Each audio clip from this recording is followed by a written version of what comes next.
qui a été élu, en qui le peuple a fait confiance sur la base d'un programme et qui se bat au quotidien avec le gouvernement pour la réalisation de ce programme. Je dois noter simplement que ce programme se réalise dans un contexte difficile, qui est le contexte de la lutte contre le terrorisme. Et donc de ce point de vue-là, chaque fois que nous arrivons à réaliser des projets dans notre pays, c'est un plaisir pour moi, c'est un plaisir également pour le peuple burkinabé. Je dois pouvoir dire que depuis les 4 ans que je suis à la tête du Burkina Faso, je dois pouvoir considérer que beaucoup d'acquis ont été engrangés. Mais certainement beaucoup reste à faire. Parce que comme je dis, nous sommes dans un contexte d'adversité. Et nous devons comprendre que malgré tout, le Burkina Faso avance. Malgré tout ce que nous pouvons dire. Et je pense que sans vouloir rentrer dans trop de détails, que je crois chaque ministre aura l'occasion de dégrainer lorsqu'ils seront devant vous, je peux dire que le bilan pour le moment, pour ma part, est satisfaisant.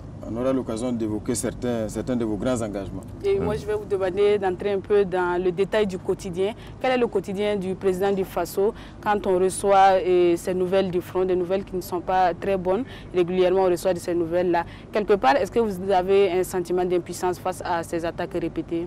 Pas du tout, pas de sentiment d'impuissance. Nous sommes certainement affligés par des échecs que nous pouvons avoir ça et là dans la lutte contre le terrorisme. C'est comme je l'ai dit très souvent, nous aurons des victoires, nous aurons des échecs, mais nous devons rester debout. Parce que la cause que nous défendons, c'est l'intégrité, c'est la vie des Burkinabés et nous devons rester conformes à notre histoire. Le Burkinabé n'a jamais cédé ni reculé devant l'adversité. Et c'est ce mental-là qui, au quotidien, me guide dans mes actions. Oui, Monsieur le Président, on imagine beaucoup d'émotions avec la situation sécuritaire. Vous l'avez évoqué dès les premiers mots. Alors, comment vous arrivez donc à tenir? Votre credo, c'est lequel? Avec ce quotidien, vous l'avez dit, les Burkinabés se demandent comment notre président arrive à tenir. Parlez-nous donc de votre morale. Ben, je veux dire que j'ai le moral qui est très haut parce que j'ai conscience également que le peuple burkinabé est derrière également le gouvernement dans cette lutte que nous menons. C'est cette résilience du peuple burkinabé qui nous permet également de tenir.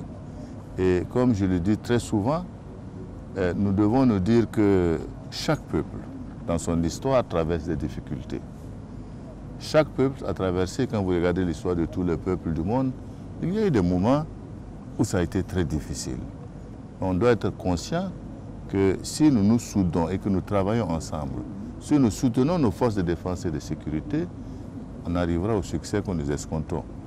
Et c'est pourquoi j'encourage tout Burkinabé à faire preuve d'un mental fort. Parce que quand nous disons le Burkina est debout, ce n'est pas pour raser les murs après, c'est pour avancer. Alors, Monsieur le Président, s'il y a un sujet qui défraie la chronique actuellement, c'est bien sûr cette invitation qui vous a été adressée à vous et à 4 autres présidents, en tout cas membres du G5 Sahel, par le président français Emmanuel Macron à vous rendre à Pau, en France, le 16 décembre prochain. Ça a suscité beaucoup, en tout cas, d'indignation au Burkina, mais également dans d'autres pays.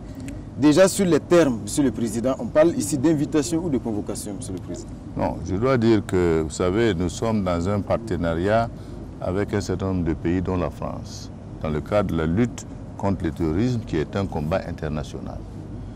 Mais je dois pouvoir dire que la forme et le contenu qui a précédé cette invite a fait couler beaucoup d'encre et beaucoup de salive, du fait que le partenariat doit être respectueux des uns et des autres. Et je crois que cela est très important. Ça n'a pas été le cas ici? J'estime que les tons et les termes qui ont été utilisés avant l'invite posent des problèmes parce que ça, c'est le contenu des débats qu'on doit avoir ensemble. Alors, si au sortir de l'OTAN, l'exposé se fait de cette manière, ça pose des problèmes, évidemment. C'est ce qui a expliqué un peu l'indignation au niveau de l'opinion, qu'elle soit nationale, qu'elle soit dans le G5 ou africaine de façon générale. Alors, cela signifie que, comme j'ai dit tout le temps, nous devons avoir des rapports de respect mutuel, de considération mutuelle, parce que ça veut dire nous parlons... À titre personnel, vous n'avez reçu aucune invitation officielle. Nous avons reçu ici même la lettre du président Macron, quand je suis arrivé à Tinkodougou, qui nous invite, et dont le contenu n'a rien à voir, si vous voulez, avec les termes. Même si nous considérons qu'il a utilisé son langage pour l'opinion publique française, on doit bien se rendre compte que nous avons aussi des opinions. Et qu'il faut, quand nous parlons, tenir compte justement des opinions des uns et des autres. Auparavant, avant que nous recevions cette lettre, le conseiller spécial du président français aux affaires africaines avait appelé pour dire que le président français souhaite faire une invitation au chef d'État du G5 pour une rencontre. Il est tout à fait normal, dans un partenariat, que nous nous rencontrons pour faire le point de ce qui marche, de ce qui ne va pas, et comment nous pouvons faire pour améliorer notre combat commun contre le terrorisme. Mais l'impression que j'ai eue, Excellence, c'est que c'est par voie de presse que vous et les autres présidents avez appris donc, cette c'est-à-dire invitation. Que, non, je veux dire que là, je dois resituer les contextes. D'abord, le conseiller spécial nous a téléphoné pour dire que le président français souhaite donc inviter, certainement qu'il ferait une déclaration après la réunion de l'OTAN. Donc, évidemment, nous avons reçu la correspondance officielle aujourd'hui. Maintenant, sur le contenu, je dirais, le ton et le contenu de la déclaration, personnellement, je n'avais pas écouté la télé, donc je ne savais pas quel était le contenu et ni le ton. C'est ça que j'ai vu par la suite. Maintenant, je pense que dans l'expression du langage, certains ont pu comprendre que finalement, c'est parce que c'est à la télé que j'ai appris cette information. Ce n'est pas le cas.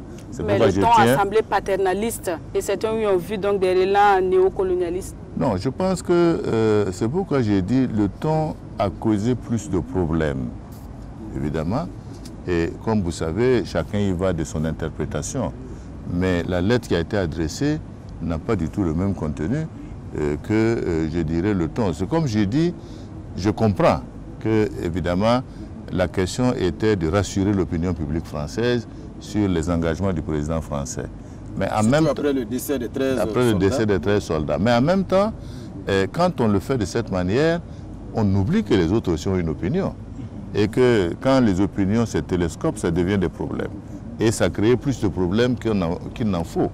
Puisque aujourd'hui, parlant donc de la position des Africains ou des pays sur la France, ça n'a fait qu'augmenter ces problèmes-là de façon pratique. Monsieur le Président, vous aviez déclaré, lorsque vous avez été interrogé par les journalistes, que vous allez vous rendre justement donc à Pau à cette invitation. Vous avez dit, nous allons nous rendre. De part et d'autre, il y a des choses à clarifier dans nos relations. Le nous, vous faisiez allusion à qui? À vous en tant que chef d'État du Burkina ou en votre qualité du président du G5 Sahel, ce qui suppose déjà concertation avec les autres? Non, j'ai dit nous parce que je pense que dans le principe, comme je vous ai dit, dans un partenariat, nous ne pouvons pas refuser la discussion. Mais je dois vous rassurer que le G5 Sahel va faire une concertation d'ici le 15 de ce mois, sur lequel nous prendrons donc une position définitive sur ça veut dire que jusque-là, rien de définitif n'est arrêté si vous allez vous rendre ou pas à Pau en France le 16. Non, c'est-à-dire que sur le plan du principe, nous avons décidé de nous concerter. Mais qu'est-ce que vous allez dire au président français? Mais ça, vous saurez quand nous serons concertés. Pour l'instant, au regard des calendriers des uns et des autres, la concertation aura lieu le 15. Monsieur le Président, est-ce que vous comprenez l'expression donc de la jeunesse africaine sur ces questions-là, ce que Emmanuel Macron, le président français, qualifierait donc de sentiment anti-français? Est-ce que vous comprenez justement donc ces expressions ici? Bon, je veux dire que nous sommes en démocratie et comme je dis, nous ne pouvons pas empêcher les uns et les autres, chacun d'avoir son opinion. Ça me semble tout à fait normal. Et le rôle que nous avons en tant que garant de cette démocratie, ce n'est pas d'empêcher les gens de dire ce qu'ils pensent. Je crois que ce n'est pas notre rôle. En tout cas, le président français semble vous reprocher de ne pas faire assez pour, en tout cas, empêcher, disons, le développement de ce sentiment anti-français. C'est pourquoi j'ai dit la forme et le contenu ont manqué de tact. C'est ça qui fait qu'aujourd'hui, ça a amené un tollé. Sinon, nous avons eu plusieurs fois des réunions du G5 avec la France sans que cela ne pose de problème. Alors, donc, c'est pour simplement dire que autant nous comprenons, autant nous devons nous comprendre également que nous ne sommes pas dans une guerre. Nous sommes quand même des chefs d'État responsables. Nous ne sommes pas dans une guerre entre le G5 et la France, et que le partenariat que nous avons avec la France ou tout autre pays, c'est un partenariat dans lequel nous devons maintenir un dialogue pour permettre justement d'avoir une meilleure efficacité sur le terrain. Parce qu'aujourd'hui, des questions sont posées. La force Barkhane est là, le G5 est là, pourquoi n'avons-nous pas de résultats? Et justement, je pense que nous devons travailler à clarifier tout ça et à renforcer notre compétence justement dans la lutte contre le terrorisme. Dans votre réaction, donc, après la nuit de l'anticorruption, vous disiez que vous alliez vous y rendre. Vous avez dit on va se parler franchement. Absolument. Que faut-il entendre par là?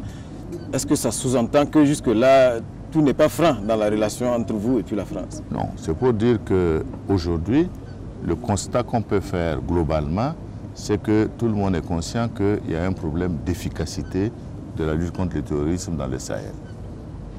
On ne peut pas dire simplement que c'est un problème français, c'est un problème qui nous concerne d'abord en tant qu'Africains. On doit se réjouir aussi qu'aujourd'hui en Afrique, au niveau de la CEDEAO, il y a un engagement plus fort des Africains, de ceux de l'Afrique de l'Ouest, pour travailler dans le cadre de cette lutte contre le terrorisme.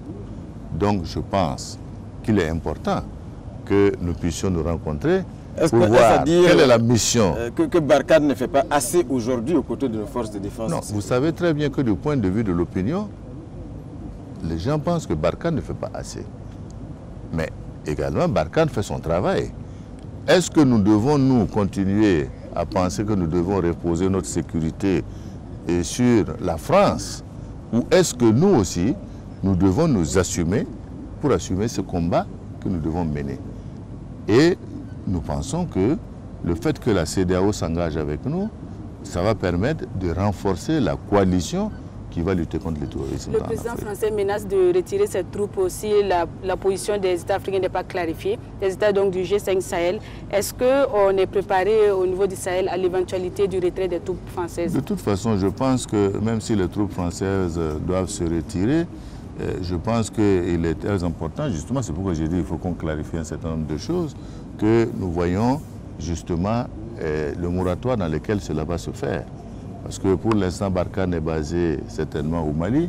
Il appuie différents pays, y compris le Burkina Faso, le Tchad, le Niger, dans le cadre de la lutte antiterroriste. Les éléments au Burkina aussi. Comme vous savez, oui, la force Sabre, comme vous savez, nous avons convenu que, et c'est une réalité, la lutte contre le terrorisme, c'est un combat international.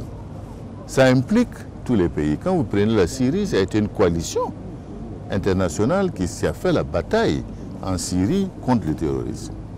Je dois dire que nous-mêmes, au niveau du G5, nous avons souhaité, dès le départ, qu'il y ait cette coalition. Après les discussions que nous avons eues, on nous a dit non, peut-être qu'il faut plutôt qu'il y ait un partenariat pour la sécurité et la stabilité au Sahel.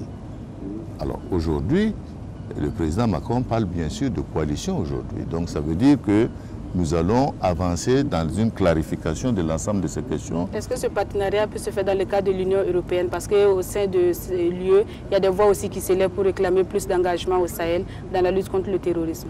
Mais oui, ça se fait déjà parce que la France, vous savez très bien que dans le cadre du G5 Sahel, nous travaillons avec la France et l'Union européenne de façon globale. Et que dans le cadre de la mise en œuvre de la force du G5, il était également les engagements qui avaient été pris par l'Union européenne et la mobilisation des ressources qui avaient été faites était de l'ordre de plus de 400 millions d'euros pour pouvoir assurer l'équipement des forces du G5, notamment en blindés, en matériel de communication, je dirais en construction du siège du G5 au Mali, etc. etc. Oui, alors, tout ça, c'est un processus qui, depuis 3 ans, a mis beaucoup de temps, dont la réalité sur le terrain, je dirais, n'est pas encore très visible. même si ça commence petit à petit à venir. Et ça fait 3 ans quand même que nous travaillons sur ce dossier. Monsieur le Président, il y a le rendez-vous donc du 16 décembre prochain. Déjà, on entend donc certaines mobilisations de la jeunesse burkinabé à vous accompagner à l'aéroport. Il y a aussi une mobilisation africaine sur cette question-là. Et aujourd'hui, est-ce que vous vous sentez investi d'une mission africaine? Parce qu'il y a quand même des voix qui attendent. Vous savez, c'est ce que je dis, il ne faut pas placer justement cette invitation à participer à la rencontre du 16 comme étant, je dirais, un combat entre l'Afrique et la France. Je pense quand même que les chefs d'État qui ont été élus sont investis déjà par leur population, par leur peuple, d'un certain nombre de responsabilités de pouvoir assumer. Alors, nous défendrons très certainement ensemble les intérêts également du G5 et nous travaillerons à ce que ce partenariat soit équitable et efficace. Je crois que c'est ça l'objectif. Monsieur le Président, tout cela est nourri par des polémiques également. Est-ce que la France a bloqué une opération d'achat d'avions militaires par le Jamais, jamais. La France n'a jamais bloqué un achat d'avion. Comme vous savez, les réseaux sociaux, c'est une zone de désinformation et je peux vous assurer que jamais ça n'a été le cas. Monsieur le Président, il y a également cette tentative d'ouverture, on l'a vu au sommet Russie-Afrique. En tout cas, cette volonté d'associer le maximum de partenaires donc, dans ce combat, la Turquie, la Russie. Est-ce qu'aujourd'hui, il y a quelque chose de concret qui se profile avec ces pays-là dans ce combat? Vous savez, dans la lutte contre le terrorisme au Sahel, le partenariat est ouvert. Personne n'est exclu du point de vue dans ce partenariat.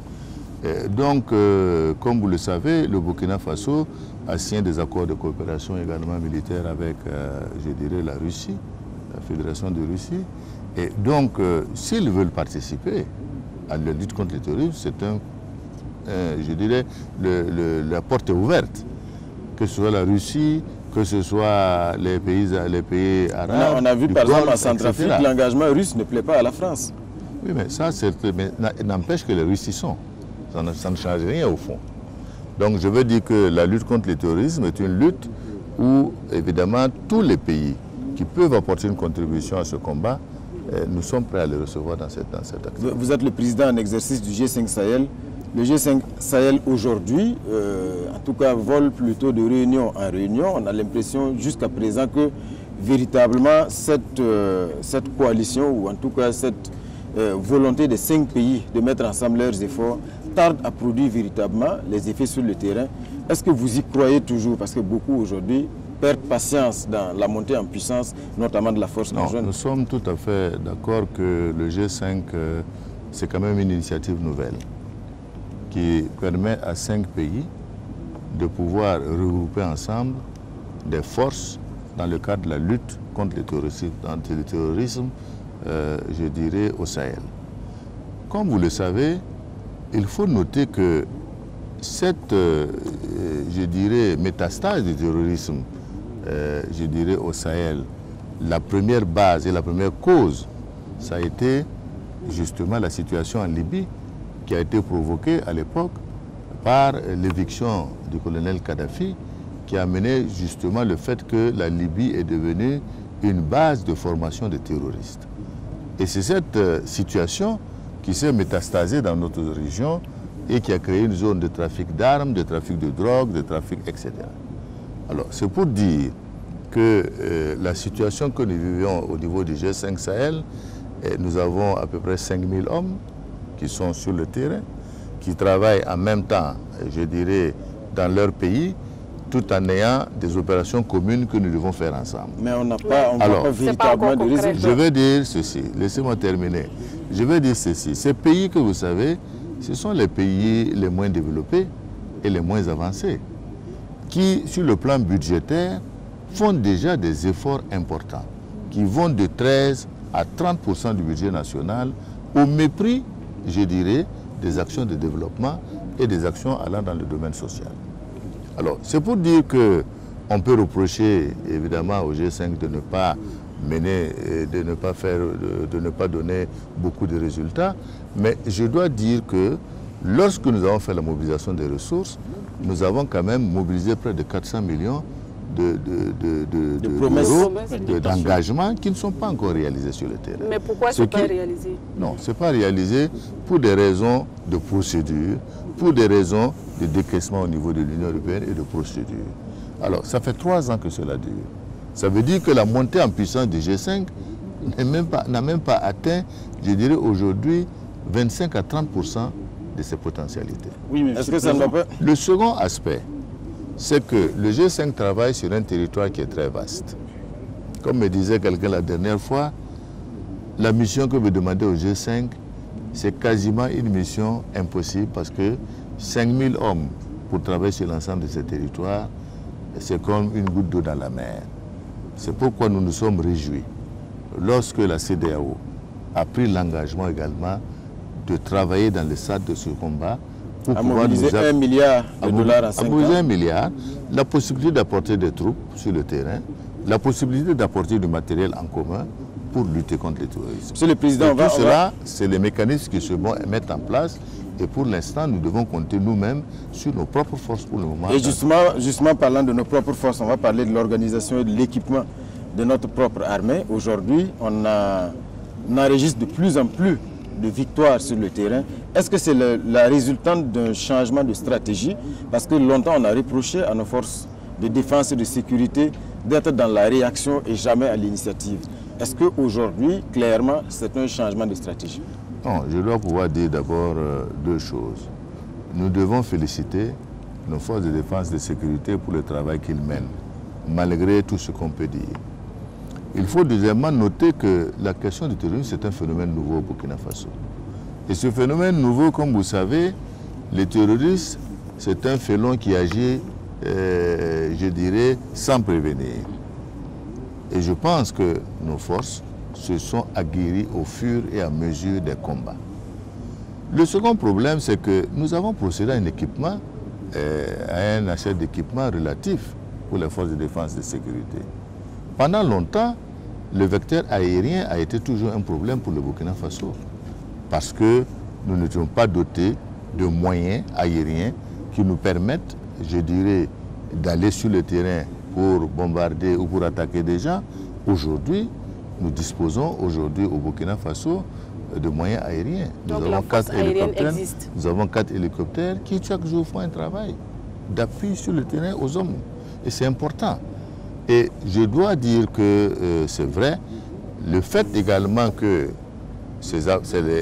nous avons appelé les populations à se mobiliser dans ce combat, également un travail entre les forces de sécurité, d'information, est devenu beaucoup plus actif et permet également à nos hommes de pouvoir avoir des résultats sur le terrain. Monsieur le Président, oui, Monsieur le Président, sur cette question, ce n'est pas la première fois qu'il y a des nouvelles rassurantes qui sont données. On se rappelle en 2017, après Koutoukou, il y a eu donc une montée en puissance. Ensuite, il y a eu donc Otapoinou, il y a eu donc cette montée en puissance. Ensuite, même récemment avec Ndoufou, cette opération. Et par la suite, il y a eu l'embrasement de ces différentes zones. Aujourd'hui, avec cette montée en puissance donc, de notre armée, comme vous l'avez dit, comment vous comptez cette fois-ci marquer d'autorité les territoires progressivement conquis? Quand on fait une guerre, on ne peut pas faire la guerre en se disant qu'on avance simplement sur une route où il n'y a pas de problème. C'est ça qui fait justement la difficulté du combat. Je pense que nous devons toujours avoir à l'esprit que nous sommes dans une guerre qui est asymétrique. Et cette guerre asymétrique, c'est clair, nous n'avons pas en face de nous des gens avec qui nous nous battons. Donc c'est pourquoi, tant que nous avons des victoires, comptabilisons les victoires que nous avons, encourageons nos troupes à rester vigilantes pour se battre sur ce terrain. Le second aspect, il peut y avoir des revers. Mais si nous allons nous appesantir sur les revers sans voir le combat que nous allons mener, je pense qu'à ce moment-là, on va créer un pessimisme inutile. C'est pourquoi je dois pouvoir dire qu'aujourd'hui, comme hier, nos forces de défense font le maximum. Maintenant, est-ce que vous êtes satisfait du bilan de ces opérations? Otapoinou, Ndoufou. Mais forcément, on est satisfait du bilan, puisque ça a permis à un certain moment d'apporter de la calmie dans un certain nombre de zones. Mais c'est comme des gens, vous les chassez aujourd'hui, ils se regroupent, ils reviennent demain. Donc c'est un travail qui va être permanent pendant une Monsieur le période. Président, dans cette réorganisation de notre armée, certains également pointent du doigt l'absence d'expérimenter sur le terrain. On le voit avec, par exemple, ceux qui sont sortis de l'académie l'année dernière sont en première ligne aujourd'hui. En tout cas pour certains, beaucoup estiment que nous avons des soldats expérimentés. Vous savez, quand on est à la guerre, vous savez, il y a des moments, si le combat arrive à un certain niveau, nous ne sommes pas expérimentés, nous tous qui sommes là, mais si c'est nécessaire, nous serons au front. Ce que je veux dire simplement, c'est ceci. Nous devons comprendre qu'en matière de lutte contre le terrorisme et en matière de guerre asymétrique, il n'y a aucune expérience dans ça. C'est un travail de terrain, c'est un travail de vigilance, c'est un travail d'information. Mais est-ce que c'est normal que les gradés soient à Ouaga et que ce soit, en tout cas, des jeunes sortis de l'école, mais s'ils sont en première ligne, c'est que... Parce qu'on a certains quand même qui ont fait des opérations, des théâtres d'opérations de maintien de la paix au Darfour et tout ça, ils y sont. Si vous prenez à l'Est, une partie de tous ceux qui sont venus des combats de participation au Mali, ils sont déployés dans ces zones-là. Donc c'est pour dire que je pense qu'il est toujours trop facile d'apprécier les choses, comme on dit, de son salon à Ouagadougou. Je crois que nous devons arrêter nous-mêmes de tenir des propos qui déstabilisent, je dirais, le moral même de nos troupes. Et nous devons nous engager tous à faire en sorte que nous les appuyions dans le travail qu'ils font aujourd'hui. Parce que, comme j'ai dit, la guerre asymétrique, ce n'est pas la guerre classique. Donc, de ce point de vue-là, nous devons, nous, toujours être sur les victoires que nous remportons. Nous devons toujours soutenir nos soldats dans les difficultés qu'ils peuvent rencontrer. Et nous devons toujours travailler, appeler notre peuple à toujours travailler dans l'information. Parce que chaque fois que l'intervention est anticipée, plus certain est la victoire sur le terrorisme. Cette guerre, c'est clair que ce n'est pas une guerre conventionnelle comme on l'a dit, mais est-ce qu'on peut dire aujourd'hui, parce que la question, j'évoque la question des droits de l'homme à plusieurs reprises, on a des ONG au Burkina et à l'international qui estiment qu'il y a des exactions sur le terrain, qui dénoncent même peut-être, je parle du MBDHP, qui dénoncent peut-être des assassinats ciblés sous couvert de cette lutte contre le terrorisme. Aujourd'hui, quelle est la réponse que vous apportez à ces accusations? Vous savez, nous avons toujours, chaque fois que nous avons tenu des réunions du comité de défense et de sécurité, insisté sur le fait qu'il était important que dans ce combat que nous menons, prenons en compte les droits de l'homme. Et vous savez que les unités qui font sur le terrain, les unités à qui certains pays apportent de l'aide matérielle, sont chaque fois formées dans cette matière. Je ne dis pas qu'il ne peut pas ne pas avoir de débordement sur certains points, mais je pense aussi qu'il faut éviter d'être dans un certain lobby qui tienne à peine toujours en noir les situations de combat. Combien de Burkinabés innocents ont été tués pendant qu'ils sont au marché? Combien de personnes ont été tuées dans leur maison pendant qu'ils y sont? Les droits de l'homme, c'est de deux côtés. Mais récemment, votre ministre de la Communication a dû faire une sortie parce qu'il y a le terme génocide qui est sorti. Aucun génocide n'existe au Burkina Faso. Qui a offusqué plus d'un. Aucun génocide n'existe au Burkina Faso. Et je l'ai dit hier dans mon discours, nous devons éviter la stigmatisation de l'autre. C'est important. Mais aujourd'hui, il y a une communauté qui se sent visée au Burkina. Oui, mais ça, je n'ai pas dit qu'il n'y a pas de communauté qui se sent visée. Hier, j'ai reçu la communauté Peul qui existe, qui vit dans le centre-est. Et ils n'ont pas de problème avec les gens. Ils ont attiré l'attention sur le fait qu'il faut justement qu'on évite la stigmatisation. Comme on dit, ce n'est pas parce qu'on a trouvé quelqu'un, je dirais, un caboret qui a fait un acte ici que tous les caborets sont pareils. Donc il faut que nous-mêmes, du point de vue du comportement avec ces populations, il y ait une meilleure intégration, une meilleure communication qui leur permet d'être rassurés et de participer aussi à cette lutte contre le terrorisme. Et ça, c'est important. Monsieur le Président, il y a aussi la question du financement, des sources de financement du terrorisme. Les terroristes semblent bien armés, bien équipés. Est-ce qu'aujourd'hui, on sait qui les arme et qui les finance? Vous savez, nous avons dit que le terrorisme, c'est tout un trafic. C'est une organisation d'un trafic qui est aussi bien humain, qui est aussi bien de trafic de drogue, de cigarettes et également, comme on le constate, toutes les mines d'or artisanales, on voit qu'il y a un regroupement du terrorisme autour de ces mines d'or. Il y a beaucoup de rapports justement qui estiment que l'or est une source de financement du terrorisme, notamment l'orpaillage. Entre autres. Alors, donc c'est pour dire que les sources sont assez diverses. Alors, ça veut dire qu'on doit travailler à assécher ces sources. Parce que quand vous voyez toutes les attaques, c'est les zones de passage que les gens veulent prendre, forcément.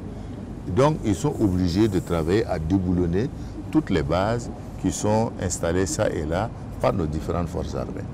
Je voudrais dire d'ailleurs, comme vous le savez certainement, qu'aujourd'hui, nos frères du Niger ont eu une attaque à Inates qui a coûté la vie à plusieurs soldats. Au nom, je dirais, du gouvernement et du peuple burkinabé, je profite de cette occasion pour leur adresser nos sincères condoléances et toute notre compassion vis-à-vis des familles qui ont perdu ces soldats. Vous avez eu près de 71 militaires qui ont été tués. Donc c'est pour vous dire que la question de la lutte contre le terrorisme, je l'ai déjà dit, ce n'est pas une question qui va se régler, je dirais, en peu de temps. C'est un combat qui sera long. Monsieur le Président, en tout cas, dans ce combat, on a vu donc, en tout cas, les instructions que vous avez données pour le recrutement de volontaires donc, qui vont participer à ce combat contre le terrorisme. C'était donc après l'attaque de Bongo.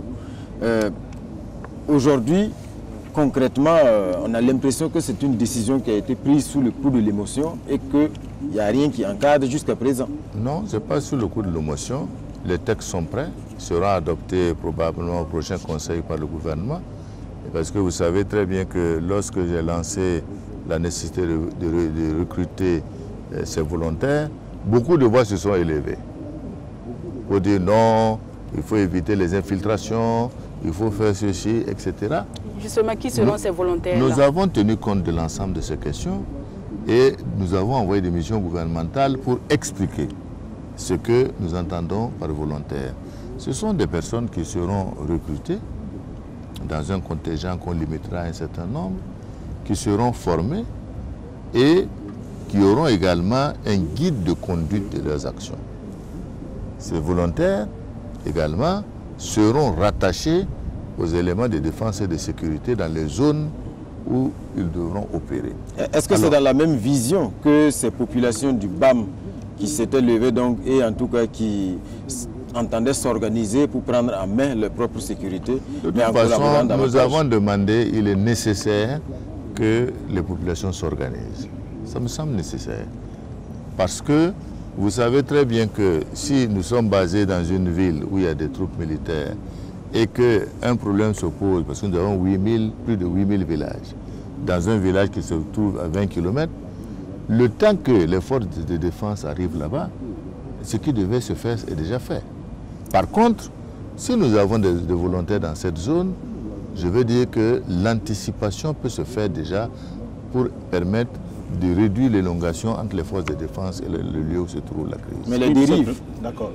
Monsieur le Président, vous aviez donc parlé donc du décret qui sera signé en tout cas... C'est même une loi. Une loi. C'est une loi. Ultérieurement. C'est-à-dire que nous allons donc adopter le texte et nous allons demander une session extraordinaire à l'Assemblée nationale pour l'adopter. Maintenant, la question justement donc des volontaires, ce n'est pas forcément justement donc le recrutement.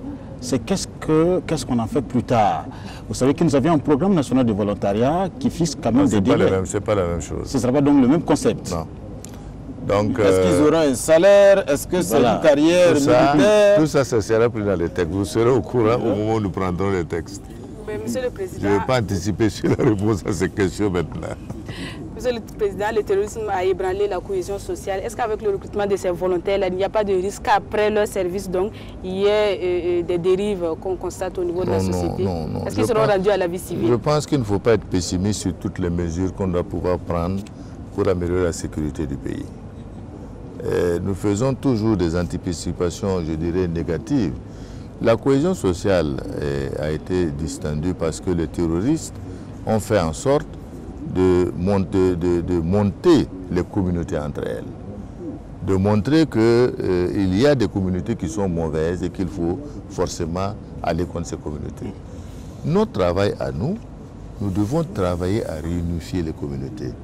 Nous devons travailler à ramener la confiance entre les communautés.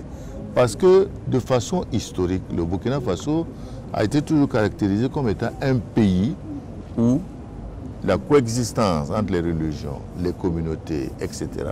était exemplaire jusqu'à quelques années. Il faut qu'on travaille à rétablir la confiance entre les communautés. Cela est important et je voudrais dire qu'il ne faut pas être pessimiste déjà, alors même que le bébé n'est pas né, on commence à définir qu'il aura 2 pieds, 3 têtes. Bon, Monsieur le Président, la question également cruciale des déplacés internes. Selon plusieurs rapports, le cap du demi-million a été franchi. Aujourd'hui, quand on va à Kaya, quand on va à Kongoussi et dans bien d'autres localités, récemment à Fada, on a vu une grande affluence. Aujourd'hui, quelle est véritablement la stratégie pour faire face à cela? Parce qu'on a vu par exemple à Fada que les milliers de personnes qui ont afflué à Fada, vraiment sont dans des conditions très difficiles. Vous savez, le gouvernement fait le maximum d'efforts pour que nous puissions trouver des conditions acceptables pour les réfugiés internes. Parce que comme vous savez, ces réfugiés internes, il y a le fait des attaques des villages qui font que ces attaques-là font que les populations sont obligées d'aller vers des zones où elles pensent qu'elles seront plus en sécurité. Aujourd'hui, le terrorisme a créé une situation humanitaire importante dans notre pays. C'est vrai, nous avons près de 600 000 réfugiés internes que nous devons travailler justement en renforçant les questions sécuritaires, en menant la lutte contre le terrorisme à ramener dans leur village. Ça ne sera pas une chose qui se fera d'ici à demain, mais j'ai bon espoir que c'est quelque chose que nous réussirons progressivement. Aujourd'hui, est-ce que vous avez les moyens d'assurer justement ce minimum, en tout cas à ces populations? Non, le minimum est assuré pour ceux qui sont installés. Ceux qui viennent d'être déplacés, le ministère de la Femme et de l'Action sociale va s'occuper de trouver les endroits pour que ces réfugiés puissent être installés et puissent bénéficier également de l'appui de l'État en termes alimentaires, en termes sanitaires et en termes également d'hygiène et tout ce qu'il faut. Il y a aussi la question de la scolarisation. C'est pourquoi je vous ai dit, la question humanitaire qui est créée a plusieurs volets. Quand vous regardez les réfugiés, le maximum c'est les enfants et les femmes. Le second aspect de ce problème, c'est comment réinsérer ces gens dans la scolarisation. C'est une difficulté majeure. Pendant qu'en même temps, les problèmes de sécurité font que nous avons un certain nombre d'écoles qui sont fermées aujourd'hui. Alors, c'est pour dire que c'est un gros défi. Le Burkina s'y attelle. Heureusement, la communauté internationale également nous appuie dans ce sens. Et cela nous permet, jusqu'à le moment où je vous parle, de pouvoir faire face à ces difficultés-là. Monsieur le Président, on va évoquer à présent les questions politiques. On a assez parlé de sécurité. Et sur cette question, sur ce sujet, la première question, c'est en tout cas cette union sacrée que vous appelez de tous vos voeux. C'est un refrain, en tout cas c'est un leitmotiv à travers tous vos discours. Une union sacrée aujourd'hui qu'on a du mal toujours à percevoir, surtout sur l'échiquier politique. Parce que dans le même temps que vous appelez à l'union sacrée, on voit l'alliance des partis de la majorité présidentielle qui pointe un doigt accusateur sur, en tout cas, des leaders de l'ancien régime. Récemment, en tout cas, un leader de la PMP a estimé que si on veut les terroristes, il faut connaître les terroristes, il faut aller demander à Djibril Bassolé, par exemple. Est-ce que ce n'est pas une incohérence? Parce que dans le même temps que vous appelez à l'union sacrée, ceux qui sont avec vous continuent de fissurer un peu le front du... Est-ce que c'est de ce côté seulement qu'on fissure? Je veux dire que, vous savez, par rapport à la lutte contre, je dirais, le terrorisme, nous pensons que c'est un domaine sur lequel l'ensemble des fils et des filles du Burkina Faso doivent rester unis. Parce que là, ce n'est pas une question de politique, c'est une question de survie, c'est une question de survie de la nation. C'est pourquoi nous avons appelé, et je pense que le message a été reçu au niveau des politiques lorsque nous nous sommes rencontrés dans le cadre du dialogue politique. Les questions qui sont des questions maintenant, je dirais, de débat, parce que l'opposition ou la majorité, chacun a son rôle à jouer. L'opposition également estime que c'est une défaillance, que c'est la preuve que vous n'êtes pas à la hauteur de la situation. Chacun a son rôle à jouer, mais pour l'instant, ne pas être à la hauteur aussi, il faut avancer avec des propositions. C'est ça aussi, la critique est facile. Mais je veux dire qu'aujourd'hui, il faut que l'opposition nous dise aussi quelles sont les positions. Je pense qu'il ne faut pas prendre sur cet angle. À mon avis, chacune des parties a son rôle à jouer. En fait, c'est de la politique que chacun fait. Mais comme je dis, ce n'est pas ça qui est essentiel. Mais aujourd'hui, Monsieur le Président, est-ce qu'il n'y a pas nécessité de votre part de recadrer un certain nombre de choses? Parce que quand on regarde de l'autre côté, on dit, bon, si vous avez des preuves contre un individu, un Burkinabé, eh bien, c'est mieux d'aller à la justice plutôt que d'aller à coup de déclarations, de conférences de presse. Est-ce qu'il n'y a pas lieu de recadrer pour une cohérence du discours de la majorité, disons? Je veux dire que c'est soit de la majorité ou de l'opposition, il faut recadrer les discours. De toute façon, la question du terrorisme d'aller poser à Bassolé, de ne pas aller poser à Bassolé n'est pas la question. Pour l'instant, nous sommes dans une procédure, il y a une procédure judiciaire vis-à-vis de Bassolé qui ne concerne pas, je dirais, ces questions pour le moment, même si par lien, on peut faire des déclarations dans ce sens. Mais je crois que ce qui est important, c'est de regarder l'essentiel. Les partis politiques doivent regarder ce qui est fondamental. Ce qui est fondamental pour nous, c'est de lutter pour amener la paix au Burkina Faso. C'est de lutter contre le terrorisme. C'est de lutter pour bâtir notre pays. Le reste, on peut avoir des points de vue divergents sur les autres aspects. Politique, économique, gestion, gouvernance, ça c'est autre chose. Monsieur le Président, le dialogue politique avait donné un peu d'espoir quand même sur cette entente-là entre les partis de l'opposition et de la majorité. Ce dialogue avait débouché donc sur un consensus avec des points d'accord. Mais aujourd'hui, on a l'impression que c'était des vœux pieux. Est-ce que c'est cette impression? Non, les points d'accord sont toujours là. Mais ce n'est pas mis en application. Je pense que les points d'accord sont toujours là. Nous avons pris langue dans cette discussion pour organiser des élections apaisées. Nous avons pris langue pour faire en sorte que le code électoral puisse être révisé à minima. Sans retoucher. Nous avons pris langue pour que également le quota genre puisse être pris en compte. Mais tout cela est engagé.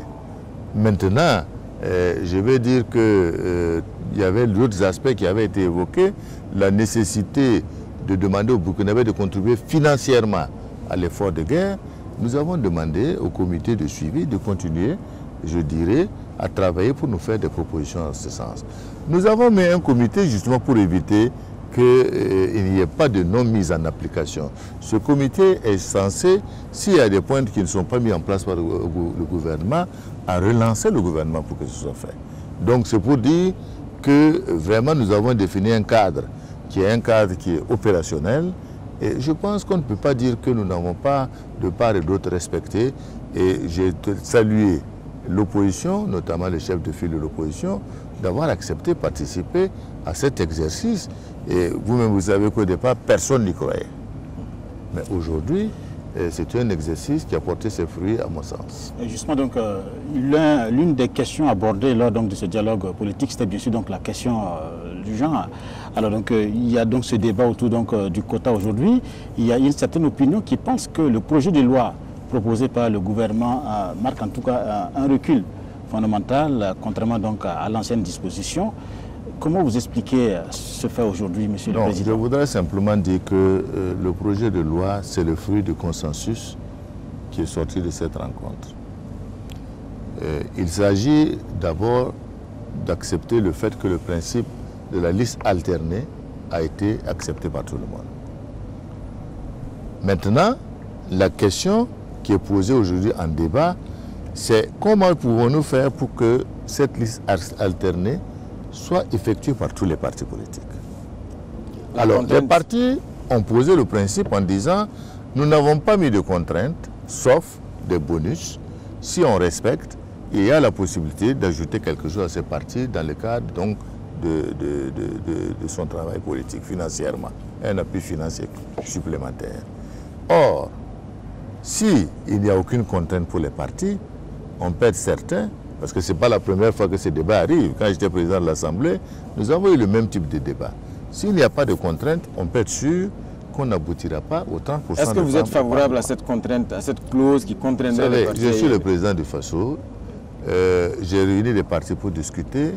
J'ai même déjà réécrit au comité de suivi, d'une part au président du CEFOB et au président par intérim du MPP, pour leur dire que je souhaitais qu'ils se réunissent autour de cette question-là, puisque c'est une question qui est posée au niveau du Parlement également. Et Monsieur le Président, aujourd'hui, les jeunes également réclament un quota. Est-ce que vous êtes favorable à cette idée? Vous savez, je pense que pour les jeunes, nous devons travailler à ce que chaque parti prenne l'engagement de rajeunir, je dirais, dans les différentes élections, ses candidats. Je crois que c'est important, parce que si nous allons dans ce sens, nous aurons des minorités de ceci, il faut un quota, nous aurons également à définir des quotas pour tel genre, ça va être très difficile. L'Assemblée, c'est un homme qui est restreint, et on se plaint déjà qu'il y a beaucoup de députés. Si nous devons élargir les quotas dans ce genre, on ne va pas intervenir. Et parlant de quotas, l'engagement également avait été pris d'avoir un certain pourcentage de femmes au sein du gouvernement. Aujourd'hui, on n'est pas proche. J'ai déjà fait mon mea culpa sur cette question déjà, lors de les dernières discussions que nous avons eues, en disant que nous n'avons pas pu atteindre cet objectif et que je m'engageais à ce que nous puissions continuer à regarder cette question avec Monsieur le Président, pourquoi il est si difficile? Vous savez, c'est difficile pour plusieurs aspects. Vous avez parfois des femmes qui ont les compétences, mais qui ne sont pas prêtes à venir au gouvernement. Parce que d'aucuns pensent que également venir au gouvernement, faire de la politique, être dans des activités, c'est un peu des contraintes qui sont assez compliquées. Mais je peux vous assurer que nous travaillons à ce que, également, il y a des contraintes aussi comme sociales aussi que vous connaissez. Je ne vais pas à moi vous expliquer. Oui, mais ces préjugés-là aussi sont liés à l'éducation. Non, ce n'est pas des préjugés, c'est des réalités. Oui, mais c'est forgé par l'éducation, monsieur voilà, le Président. Donc nous devons travailler et je pense que le jour n'est pas loin où nous allons atteindre ces objectifs-là. Monsieur le Président, 2020, c'est demain. Tous les états-majors politiques aujourd'hui sont en tout cas en branle avec l'objectif donc de ces élections de 2020. Alors la première question qui se pose déjà, va-t-on voter en 2020 et dans quelles conditions? Forcément, pour l'instant, nous travaillons pour voter en 2020. À moins qu'il n'y ait un cataclysme général supplémentaire, nous travaillons dans ce sens. Est-ce que tous les Burkinabés pourront voter? Vous savez, non. Je veux dire que des pays qui sont dans les mêmes conditions que nous ont organisé des votes.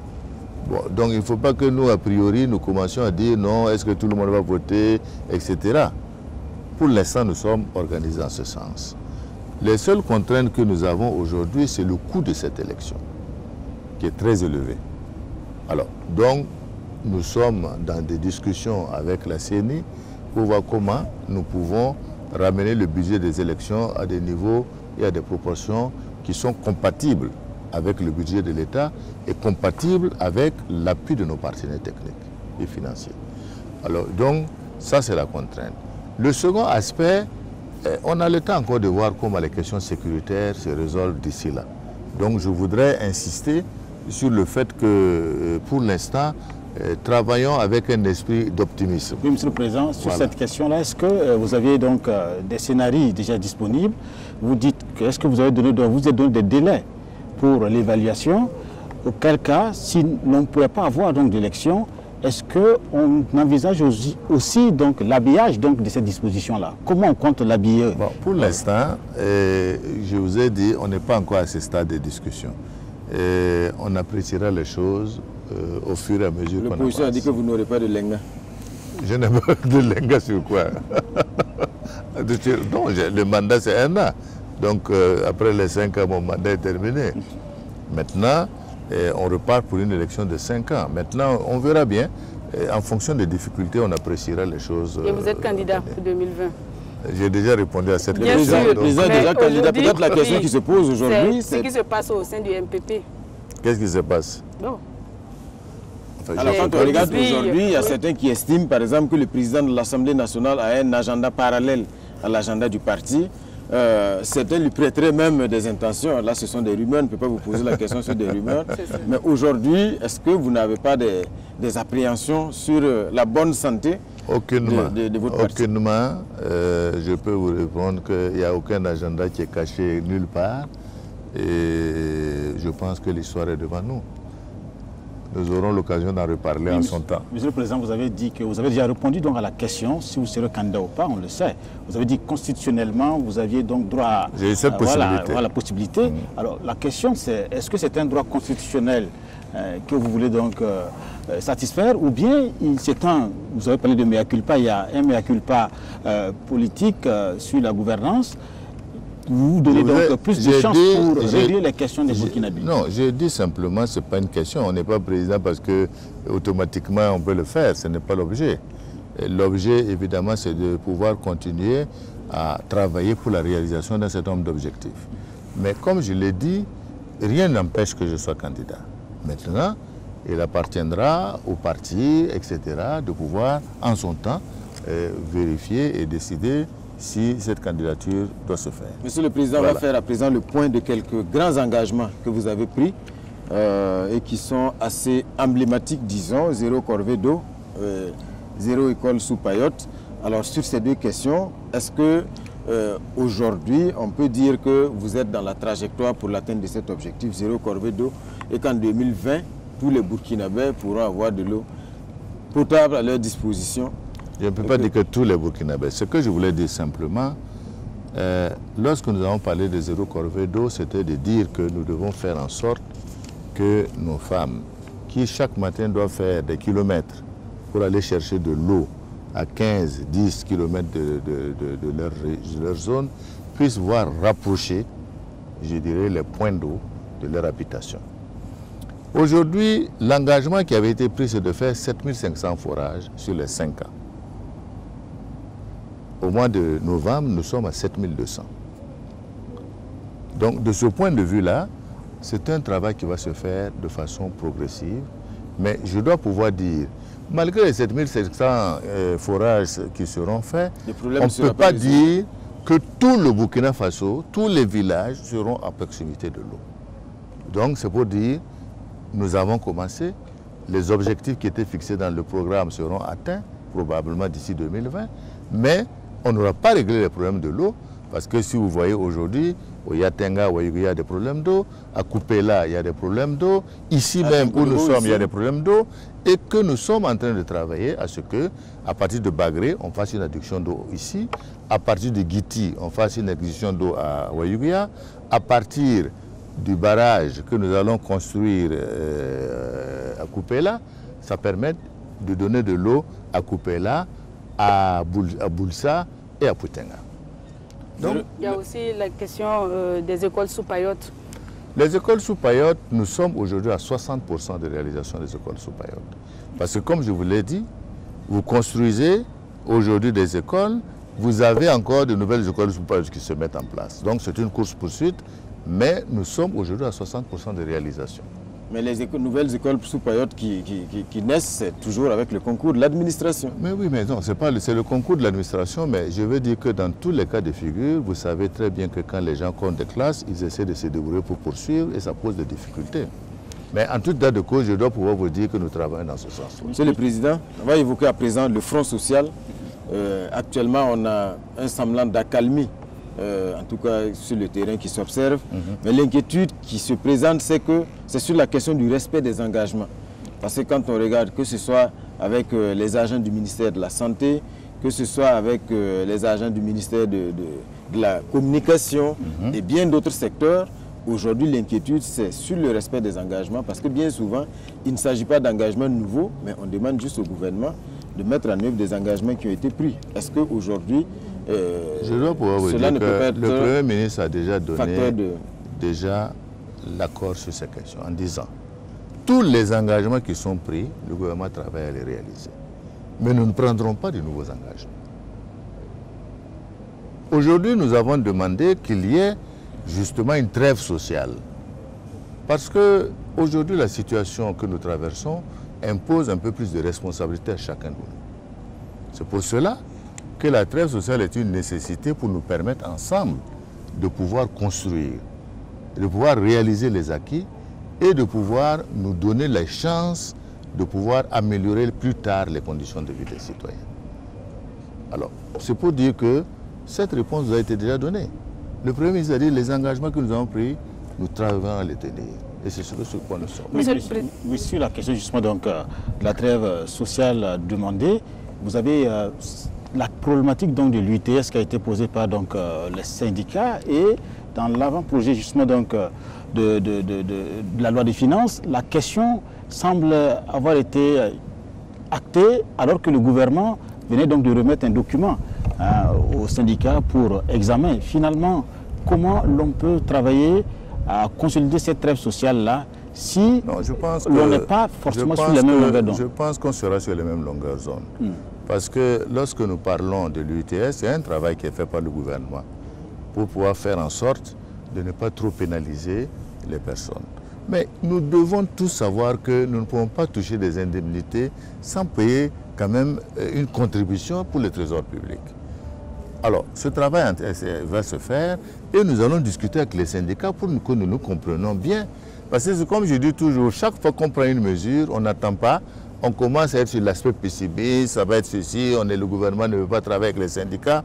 Mais je suis convaincu que nous trouvons un terrain d'entente. Mais est-ce que l'UTS aujourd'hui, parce que l'UAS a déjà réagi, en tout cas d'ici le 18, l'UAS prévoit donc une rencontre à la Bourse du Travail pour évoquer cette question.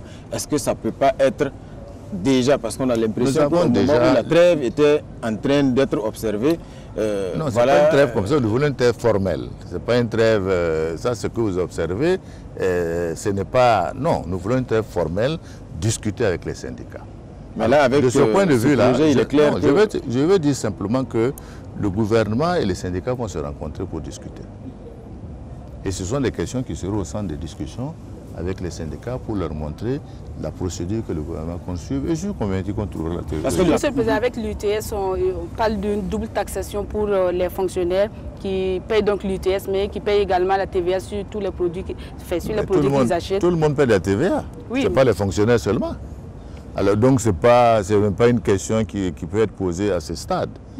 Ce qui est posé, c'est que le secteur privé, et il paye depuis longtemps l'UTS.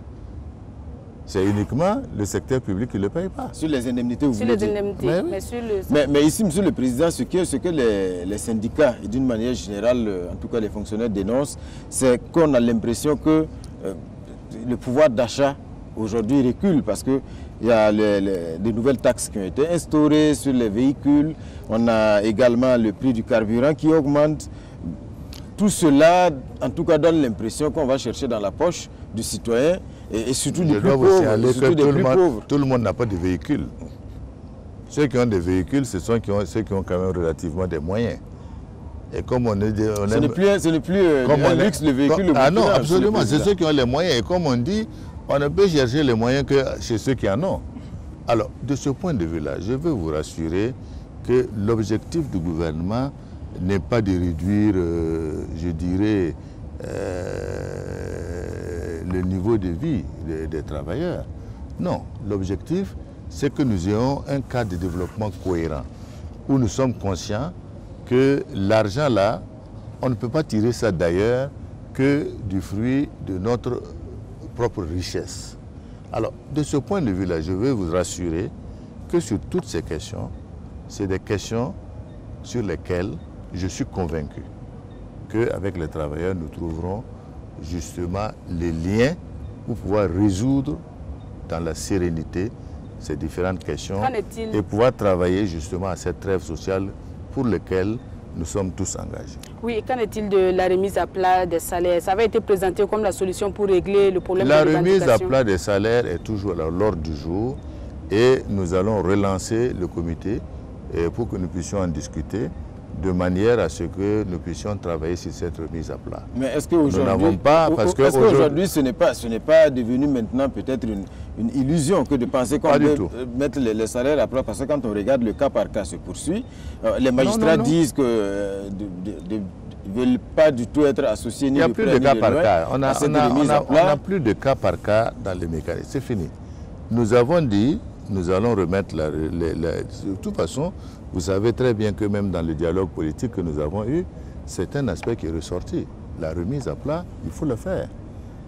Mais qu'est-ce qui a fait dérailler le processus? Le processus, c'est parce que les modalités qui ont été mises pour les calculs posaient un certain nombre de difficultés qu'il fallait qu'on regarde pour mieux recalibrer, je dirais, c'est la remise à plat. C'est pour cela que nous avons remis le comité technique qui a travaillé et aujourd'hui, nous allons rassembler l'ensemble des acteurs, syndicats, religieux, tous ceux qui ont participé au départ pour que nous puissions réexaminer maintenant les nouvelles propositions qui sont faites par le gouvernement. Monsieur le Président, alors, la bagarre, je le dirais, la bagarre entre gouvernement, syndicats, travailleurs, se résume justement donc à comment permettre justement donc aux travailleurs de gagner mieux. C'est ça la question. Oui, gagner mieux sur un budget où plus de 50%, c'est pour payer des salaires. C'est ça la réalité. Est-ce que raisonnablement on peut gagner mieux en prenant le budget seulement pour partager à une minorité, alors que nous sommes 18 millions, que nous devons faire des tâches au niveau de la santé, que nous devons travailler pour l'école, que nous devons faire en sorte que l'agriculture puisse avancer? Ce n'est pas possible. Alors, donc, il faut qu'à un moment donné, la raison puisse prévaloir sur nos intérêts égoïstes. Ça c'est un argument que du côté de l'exécutif, on avance à chaque fois. Les syndicats dénoncent également des engagements non tenus. Le Premier ministre Christophe Dabiré, quand il est arrivé aux affaires, avait promis de travailler à la réduction du train de vie de l'État. Ouais. Mais jusqu'à présent, on n'a pas véritablement vu, en tout cas, il n'y a pas une décision forte qui a été prise allant de Laquelle décision vous attendez des révisions du train de vie de l'État? Mais concrètement, ça se manifeste. D'abord, sur les missions, il y a un effort qui a été fait pour réduire les tailles des missions et le Premier ministre s'est donné le droit désormais de trancher sur les questions qui sont des missions utiles pour nous et les missions qui sont des missions de représentation. Parler des missions à l'étranger. À l'étranger. Deuxièmement, des dispositions ont été également prises pour qu'on évite que vous savez qu'aujourd'hui, lorsqu'on dit aux gens, à des travailleurs, à un groupe de réflexion de travailler, tout le monde va à la Koudougou, à Banfora ou à je ne sais pas où, pour pouvoir bénéficier. On a dit tout ça, ce qui peut se faire à Ouaga, il faut le faire à Ouaga. Mais actuellement, ce n'est pas le cas, Monsieur le Président. Quand on regarde la plupart des ateliers, c'est Koudougou, c'est Zignaré, c'est Manga. Non, je vous dis, on a décidé que pour le plus grand nombre de situations, tout ça aussi c'est réglé, c'est suivi, il faut faire le maximum localement. Enfin, je vais dire également que sur les questions des salaires et des indemnités, tout cela, nous avons mis ça également dans la remise à plat globale des indemnités des salaires, les ministres, les présidents d'institutions, ainsi de suite. Donc, c'est pour dire qu'il y a un travail qui est en train de se faire. Il y a un travail qui se fait pour réduire le train de vie de l'État, l'utilisation des véhicules, etc., etc. Il y a des mesures qui sont prises. Mais ça tarde à venir, Monsieur le Président, parce que ce que les gens veulent véritablement... Dites-moi, lesquelles? Aujourd'hui, quand on regarde, pratiquement rien n'a changé, parce que les ministres continuent de sortir avec des V8, voilà, de longues files. Mais même les véhicules, vous savez, pendant un certain temps, nous avons suspendu l'achat des véhicules. Vous le savez très bien. Mais il est évident que si les ministres doivent aller dans des missions de province éloignées, vous n'allez pas le laisser aller avec des berlines. Le 11 décembre matin, chaque ministre est venu avec une V8, avec bien sûr des... Mais toutes les V8, ce n'est pas forcément les V8 de l'État. Hein? Vous ne savez pas. Vous ne pouvez pas faire la preuve que les V8 qui étaient là, c'est toutes les V8 de l'État. En tout cas, les citoyens, quand ils voient tout cela, ils estiment que véritablement, il n'y a pas un signal fort politique qui est donné dans le sens de la réduction. Le signal est donné. En fait, je pense que nous sommes dans un dialogue où chacun veut justifier, je dirais, et comparer des choses qui n'existent pas en réalité. Et c'est une fiction de l'esprit que chacun se fait. Je voulais dire en tout cas que, ce qui concerne le Premier ministre, toutes les actions devant concourir à rationaliser, je dirais, les dépenses du gouvernement, elles sont faites. En tout cas, nous travaillons à cela. Maintenant, Et je demanderai au ministre des Finances, si vous voulez, qu'on les chiffre et qu'on explique quels sont les efforts qui sont faits au niveau du gouvernement. Ça peut se faire également. Récemment, le président de l'Assemblée a interpellé le ministre de l'économie, par exemple, à l'Assemblée, en estimant qu'il y a beaucoup de gens aujourd'hui qui doivent à l'État, qui roulent à Ouagadougou tranquillement et puis qui ne sont pas inquiétés. Quand on dit ça, c'est une affirmation théorique. Ça veut dire quand on dit on doit à l'État, c'est comme quand vous dites à la banque, vous devez à la banque. Et il est évident que si vous devez à la banque, même si vous êtes en faillite, même si on vous attrape, je ne vois pas, on ne peut pas récupérer cet argent. Donc je ne sais pas de quoi il parle, je ne sais pas à quoi correspond cette interpellation, mais c'est pour dire simplement que nous devons tout faire, si c'est l'État, pour que ceux qui nous doivent de l'argent, on puisse se faire rembourser. Ça, c'est tout à fait normal, je pense. Le président, il y a aussi mais je ne sais pas, quand on parle en général, beaucoup de gens doivent, bon, je ne peux pas apprécier. Des gens qui, par exemple, ont pris des véhicules à l'Assemblée, qui n'ont pas fini de payer. Mais c'est la même chose. Vous savez, quand vous arrivez à l'Assemblée, c'est simple. Il y a un crédit automobile qui était prévu, vous le prenez pour acheter une voiture. Tant que vous êtes à l'Assemblée, vous avez le salaire de l'Assemblée, ça vous permet de payer votre voiture. Mais si vous sortez et que vous n'aviez pas de fonction avant d'être député, vous retrouvez la situation où pour payer ces véhicules-là, ça pose problème. Et c'est ce qui explique qu'aujourd'hui, dans les caisses de l'État, il y a beaucoup de députés qui se retrouvent dans des situations qui sont difficiles. Monsieur le Président, on va parler de la question de la lutte contre la corruption. Le RENLAC estime qu'il n'y a pas de volonté politique affichée dans cette lutte-là sous votre mandat. Pourquoi certaines personnes, par exemple, soupçonnées d'être impliquées dans des cas de corruption ne sont pas déchargées de leurs fonctions? Mais soupçonnés ou bien avec des faits avérés. Oui, parce mais ailleurs, quand il y a des accusations, on ne peut pas, par exemple, aujourd'hui, venir simplement sur la base d'une accusation, demander de débarquer quelqu'un parce qu'on a le soupçon qu'il y a une corruption. Il faut que les faits soient avérés. Je veux vous rassurer qu'en ce qui nous concerne, nous sommes engagés dans une lutte contre la corruption. Nous sommes fermement engagés là-dessus. Nous avons l'ensemble des outils, la SCLC travaillent dans ce sens, ils ont la possibilité eux-mêmes d'assister en justice contre des gens. Vous avez déjà vu que pour certains ministres, il y a eu des cas qui ont été posés et des enquêtes sont en cours. Personne n'a travaillé à arrêter ça. Monsieur le Président, peut-être des gens s'attendaient parce que quand vous êtes arrivé, vous avez dit zéro tolérance à la corruption. C'est zéro tolérance, absolument. Mais il faut que ce soit avéré. Non, mais aujourd'hui, on a vu des pays où il y a eu quand même des opérations assez spectaculaires qui ont touché des personnalités qui étaient considérées comme intouchables. Mais aujourd'hui, on a l'impression que il y a toujours des intouchables, Monsieur le Président. Non, personne n'est intouchable. Ça, je peux vous garantir. Si quelqu'un est pris, c'est avéré, il sera touché. Il n'y a même pas de discussion dessus. Monsieur le Président, vous avez parlé tout à l'heure de l'autorité supérieure de contrôle contre la corruption. Justement, donc l'autorité se plaint en tout cas de décrets qui ne seraient pas encore pris en sa faveur. Nous avons un certain nombre de... Oui, ça ne coince pas du tout. Je pense que c'est une question de compréhension. Nous sommes dans une question de révision sur les questions indemnitaires qui sont posées. Et nous considérons qu'un certain nombre de propositions qui ont été faites ne correspondent pas à ça. J'ai demandé à ce que le gouvernement et l'autorité puissent se rencontrer pour en discuter.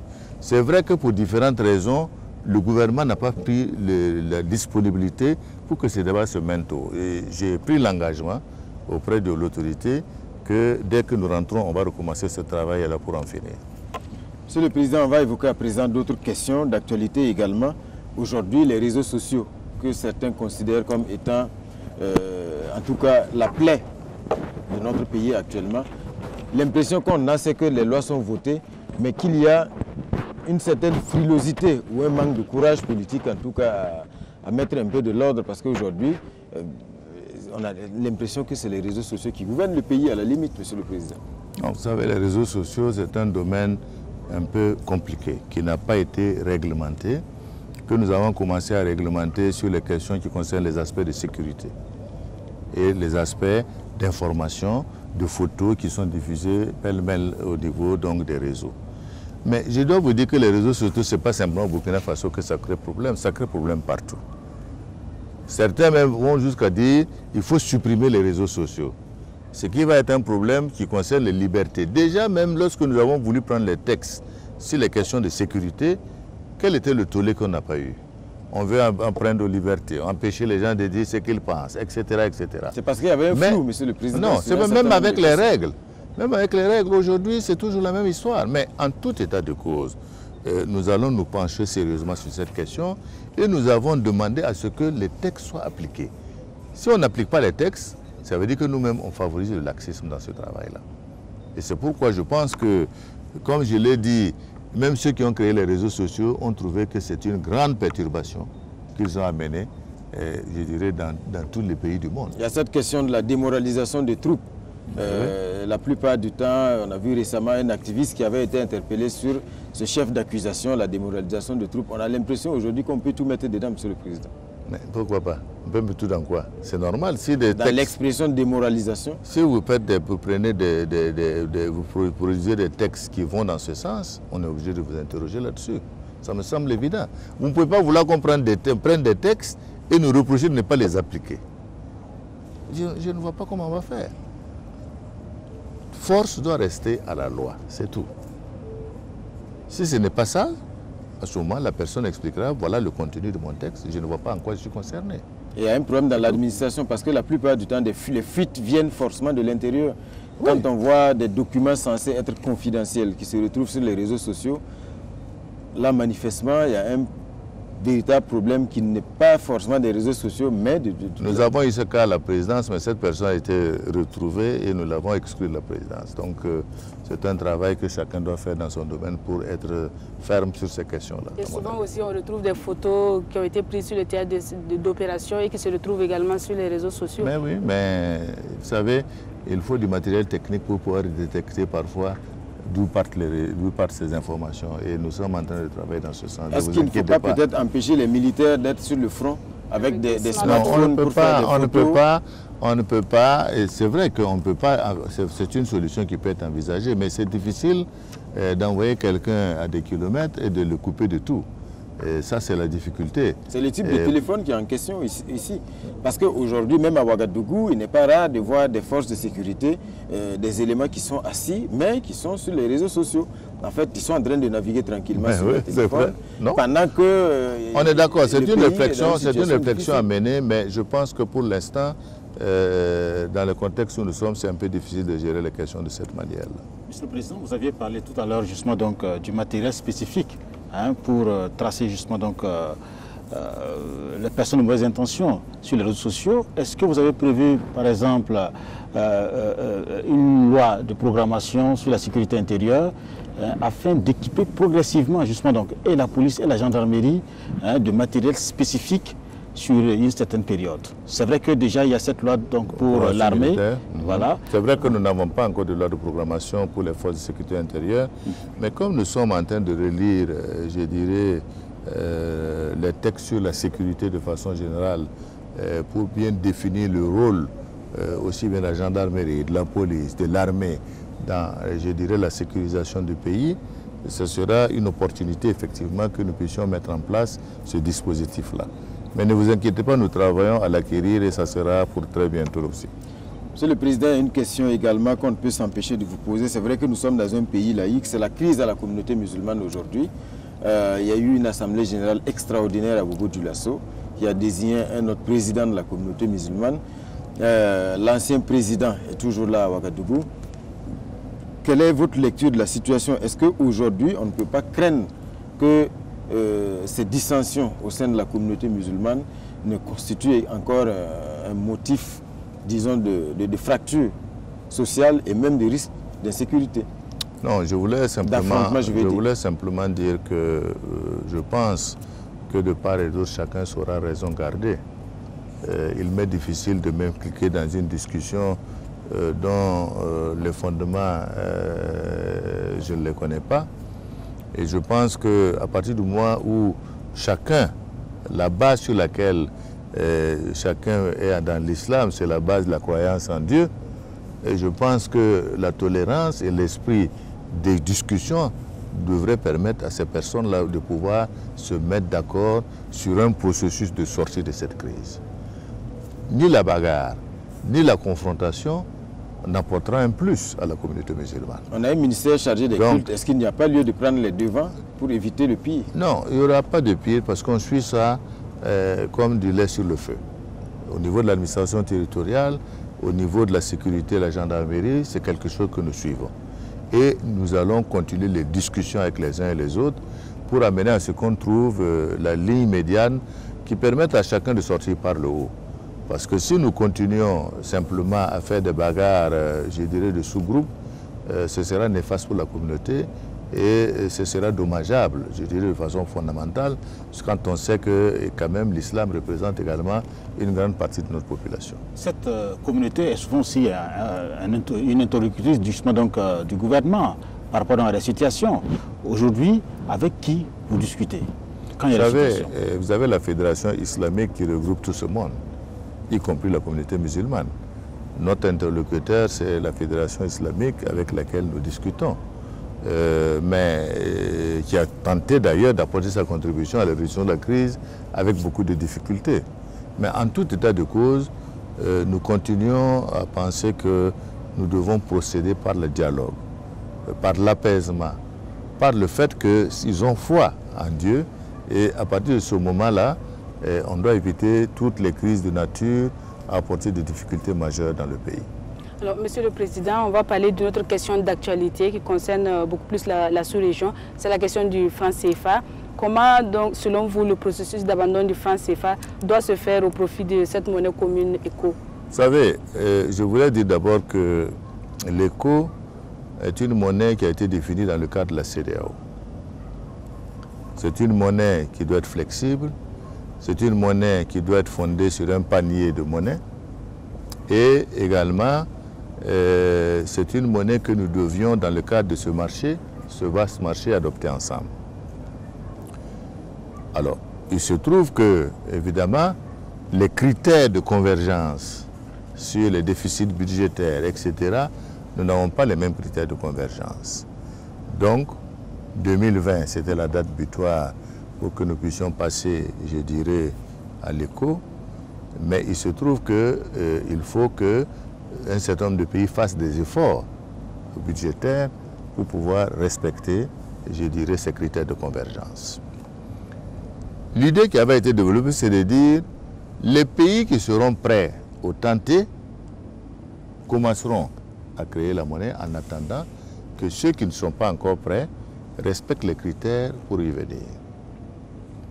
Donc, pour nous, en tout cas en ce qui nous concerne, nous considérons que l'ECO, tel que nous discutons au niveau de l'UEMOA, doit s'inscrire dans le cadre de ce que nous avons défini au niveau de la CEDEAO. Est-ce que c'est juste un changement de nom non. Par rapport au franc CFA? Non, théoriquement, c'est plus qu'un changement de nom, puisque comme je vous ai dit, ce n'est plus une connexion à l'euro, c'est une connexion à un panier de monnaie où il y a l'euro, il y a les yens, il y a les dollars, voilà, ce qui sera géré par la Banque centrale des États. Parce que quand on regarde, vous ne semblez pas parler le même langage. Parce que quand on écoute certains de vos collègues, notamment le président ivoirien, par exemple, je vais dire que le fond du débat... Le CFA est un avantage pour nous. Le fond du débat, pour nous, c'est que l'UEMOA doit inscrire l'ECO dans le cadre de la CEDEAO. Ça ne peut pas être autrement. On ne peut pas, nous, UEMOA, nous asseoir et dire, bon, écoutez, nous, on s'appelle l'ECO à partir d'aujourd'hui, et puis c'est tout. Ce n'est pas possible. On doit inscrire notre action dans la CEDEAO. Tel qu'on a dit, ceux qui sont prêts, si les pays de l'UEMOA sont prêts, plus d'autres pays, à ce moment-là, on crée la monnaie dans ce cadre-là. Alors, c'est le point de vue que nous, on a toujours développé au sein de l'UEMOA pour dire que nous devons être respectueux, je dirais, de cet environnement de la CEDEAO dans lequel nous avons pris cette initiative. Le Panthéon dont vous avez parlé dans votre message, Monsieur le Président, vous avez parlé de Panthéon, vous avez parlé d'histoire générale de la Haute-Volta au Burkina Faso. Cette histoire générale, est-ce que vous pensez qu'elle n'est pas écrite ou qu'elle n'est pas bien écrite? Non, elle n'est même pas écrite du tout. Je pense qu'il est important que nos historiens et un certain nombre de sciences, l'homme de science, puissent pencher sur l'écriture de l'histoire de la Haute-Volta au Burkina Faso, pour que nous puissions avoir une histoire commune, qui est bien synthétisée, bien documentée. Parce que comme je dis, le présent se nourrit toujours de l'histoire. On a eu de grands historiens qui ont fait l'histoire générale de l'Afrique. Il faut que nous aussi, nous ayons une histoire générale de Burkina Faso de 1919 à 2019. Le second aspect du Panthéon, c'est de pouvoir rendre hommage à tous ceux qui, dans l'histoire de notre pays, se sont battus pour la dignité et pour l'intégrité de notre pays. C'est pour reconnaître les valeurs dans tous les secteurs d'un certain nombre d'hommes qui ont contribué à faire avancer des choses. Et c'est pour cela que je pensais qu'il était temps de marquer cette étape pour la postérité. C'est pourquoi je commettrai donc une équipe pour travailler sur ces dossiers de manière à ce que nous puissions mettre en place donc et ce panthéon, ce panthéon et également que nous puissions écrire l'histoire de notre pays sur 100 ans. Monsieur le Président, cette initiative, vous l'avez annoncée donc hier, c'était donc à l'occasion donc du 11 décembre. Alors, la fête tournante dans la région, je crois qu'il reste Banfora et puis Zignaré. Finalement, quel est le projet donc pour le 11 décembre à l'avenir? On reste dans la logique des fêtes tournantes, c'est soutenable ou pas? Non, je pense que déjà, ce que nous allons faire, nous allons boucler la première phase des fêtes tournantes et nous allons faire un bilan de l'ensemble de cette opération que nous avons, d'investissements qui sont faits dans les provinces pour voir s'il faut continuer ou s'il faut maintenant spécifier des activités que nous devons mener dans les provinces selon ou s'il faut maintenir ce principe de fête tournante. C'est vrai que ça apporte des infrastructures, mais un des problèmes que l'on peut constater, c'est qu'après les fêtes, ces infrastructures ne sont pas entretenues et parfois, vous les retrouvez dans des états qui sont relativement préoccupants. Donc, il est important qu'on en tire les leçons, que nous voyons un peu, est-ce que c'est de cette façon qu'il nous faut poursuivre ou s'il faut développer d'autres types d'activités par rapport donc au 11 décembre de chaque année. Alors, Monsieur le Président, parlant de bilan et avant donc de passer aux perspectives Jean-Emmanuel, de quoi êtes-vous le plus fier de vos 4 ans de mandat à la tête du Burkina? D'ailleurs, je suis fier de plusieurs choses. D'abord, je dois dire qu'au niveau de la santé, on doit s'enorgueillir également qu'il y ait la gratuité des soins pour les femmes qui aujourd'hui, après 4 ans d'exercice, nous coûte également au budget de l'État plus de 90 milliards. Cela, ça a été une action volontariste et je suis fier que nous puissions tenir cet engagement jusque-là. Le second point, je voudrais dire également que toujours au niveau de la santé, je regarde aujourd'hui que nous avons inauguré la dernière fois le centre hospitalier universitaire régional de Zignaré. C'est une belle réalisation qui va permettre également au plateau central de pouvoir améliorer les soins de qualité pour les provinces qui forment cette région. Idem, nous avons posé la première pierre pour le CHR de Manga, même si le CHR de Manga, même s'il n'est pas construit, je veux dire que c'est important, ça faisait pratiquement près de 3 ans que ce dossier était bloqué. Et ça aussi, c'est quelque chose qui va permettre, sur plus de 25 hectares, de construire également quelque chose qui sera positif. Monsieur le Président, au niveau de l'eau, la fin et l'inauguration du barrage de Samandeni, que vous avez vu, c'est quand même une fierté pour le Burkina Faso. Fierté parce que non seulement le barrage est terminé, c'est une réalité.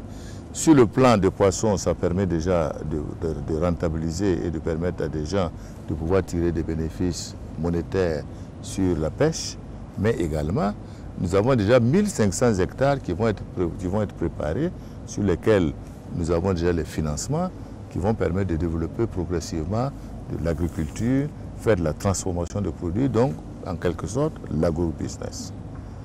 Si l'on regarde également au niveau de l'électricité, d'énergie, des efforts ont été faits. Nous sommes passés de 300 mégawatts de potentiel aujourd'hui à 600, avec des perspectives, avec les interconnexions et également le développement de l'électrification rurale, de pouvoir passer d'ici 2020 à environ 1000 MW.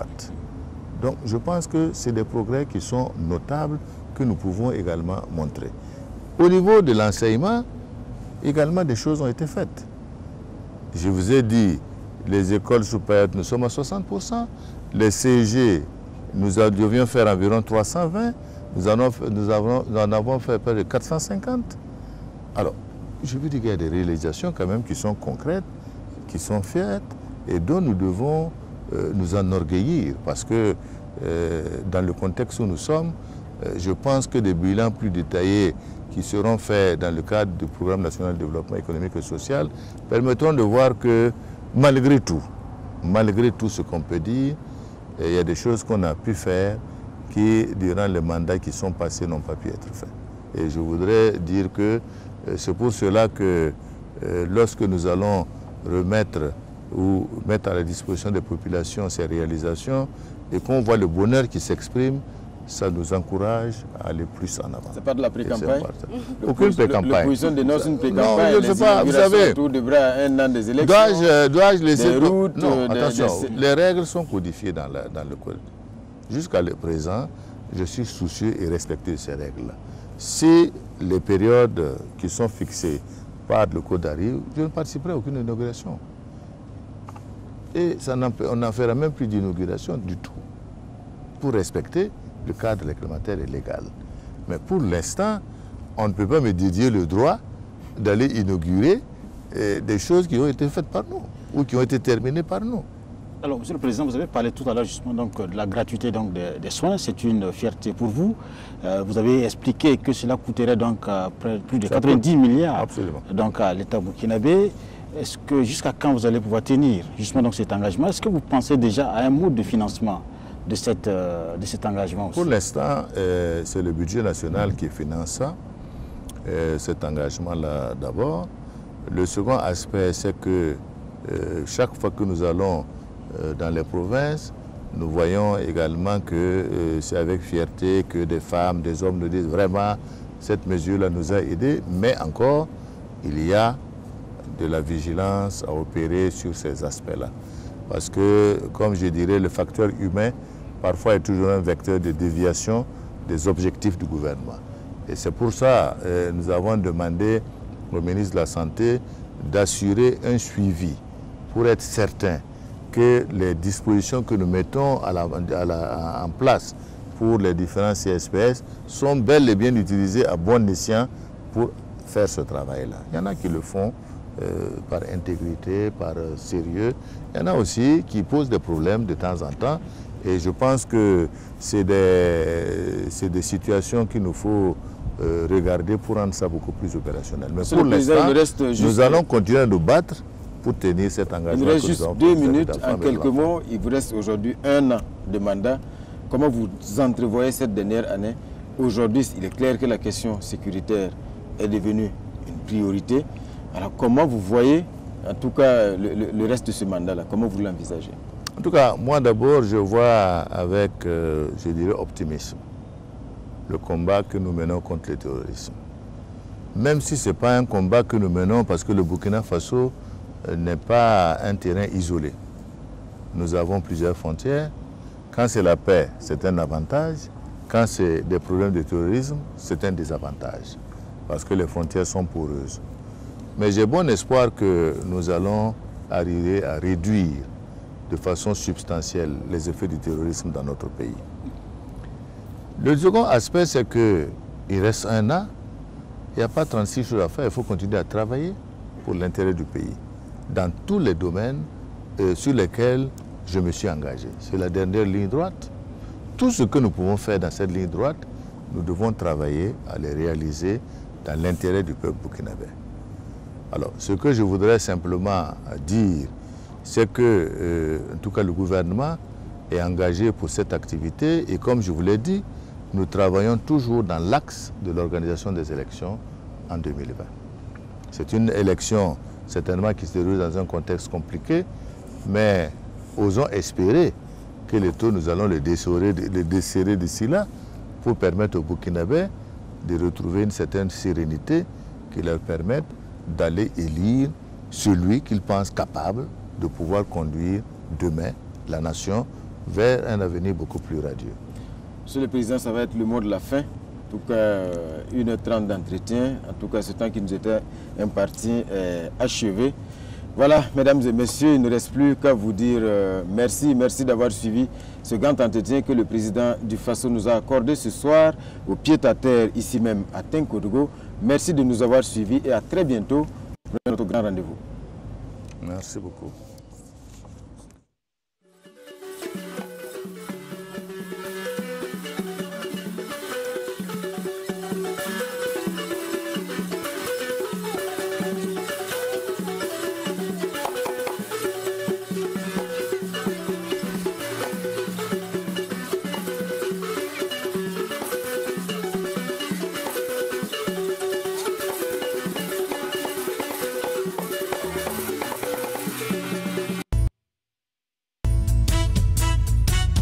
Jamana kelen faso kelen golotigiw aw ye surasi kulu de ye Burkina Faso nusɔn ka di aw kɔrɔ sanga ni wagati bɛɛ Burkina Faso o bolomala